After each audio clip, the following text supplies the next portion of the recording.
सरकारचं डोकं ठिकाणावर आहे का? तपोवनातली झाडं तोडायची आत्ता कुठे थांबलं आणि तेवढ्यात अरवली पर्वतावर डोळा. 775 किमी लांब हरियाणा ते राजस्थान पर्यंत पसरलेली ही पर्वतरांग. जी पर्वतरांगा हिमालयापेक्षा सुद्धा 3.2 बिलियन इयर्स जुनी आहे. अशी पर्वतरांगा ज्यामुळे थार वाळवंट वाढण्यापासून वाचवतं आणि ज्याच्यामुळे दिल्ली आणि युपी मधील लोक जिवंत आहेत.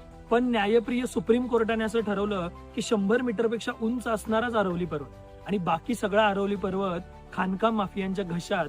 कारण अरवली पर्वतामध्ये फक्त 8% अरवली पर्वत हा 100 मीटरपेक्षा उंच आहे. आपल्या सगळ्यांचं अभिनंदन, कारण आपल्या सगळ्यांचे फुफ्फुस लवकर खराब होणार आहेत.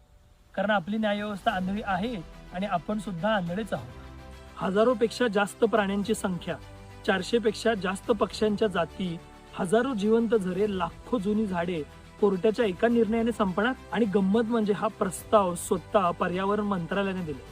आपला देश महान आहे कारण आपला देश हा जगातील सगळ्यात प्रदूषित देश आहे. जगातील 75 प्रदूषित शहरांमधली 70 प्रदूषित शहरं भारतात आहेत. 14 वर्षाच्या मुलाचं फुफ्फुस एखाद्या स्मोकरच्या फुफ्फुसासारखं आहे आणि याच सरकारच्या कार्यालयांमध्ये एअर प्युरिफायर. वा.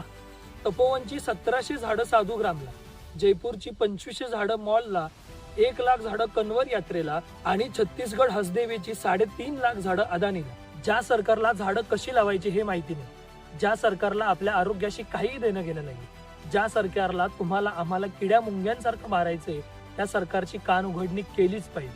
मग असा व्हिडिओ जास्तीत जास्त शेअर करा. तुम्ही असे व्हिडिओ बनवा आणि सरकारला प्रश्न विचारा, कारण सरकारचं डोकं ठिकाणावर आणायचं. धन्यवाद. आरोग्यम धनसंपदा.